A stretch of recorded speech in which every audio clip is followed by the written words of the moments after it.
Market 20% 30% गिर गया, और मतलब निफ्टी मान लो अगर अभी तो इतना गिरा हुआ है, ऑलरेडी आपके सामने एग्जाम्पल है, और यहाँ से और अगर 15-20% गिर गया तो आप क्या इन्वेस्टेड रह सकते हो?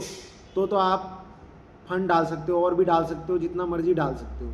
अगर 20% करेक्शन आप और यहाँ से गिरने के बाद और झेल सकते हो, तो फिर आपको कोई बीट नहीं कर सकता कहीं से भी। दूसरा,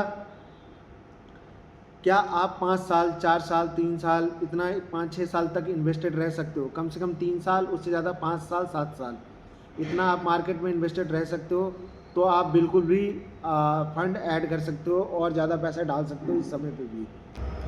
तो ये 2 पॉइंट आप समझ गए।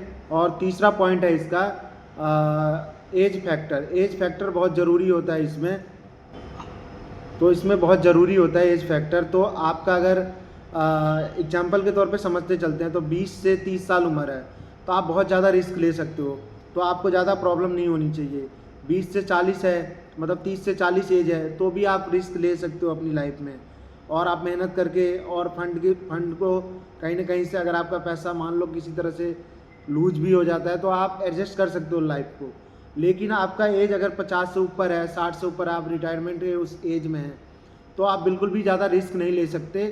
तो उस समय ज़्यादा आपको ये सब चीज़ें अवॉइड करना चाहिए। मेरे हिसाब से तो डायरेक्ट इन्वेस्टिंग ही अवॉइड करना चाहिए अगर आप उतना एक्टिव नहीं रह सकते हो। तो आपको म्यूचुअल फंड के थ्रू या फिर कहीं बॉन्ड में या एफडी में, जहाँ भी आपका इच्छा हो, सेफ इन्वेस्टमेंट में आपको जाना चाहिए। ये डायरेक्ट स्टॉक मार्केट में या फिर आपको ये इंडेक्स वगैरह में ख़रीद लेना चाहिए, जो ETF वगैरह होता है। मेरी तरफ से यही सुझाव रहेगा, अगर रिटायरमेंट के समय है या अगर आप रिटायरमेंट ले रखे हैं, अगर रिटायरमेंट आपका हो रखा है सॉरी, तो आप बिल्कुल उस पैसे पे रिस्क ना लें और एक ऐसी जगह पे जाए जहां आपका पैसा पूरी तरीके से सेफ है। तो ये बिल्कुल ध्यान रखें आप। और जो यंग लड़के हैं, जो मेरी उम्र के हैं या फिर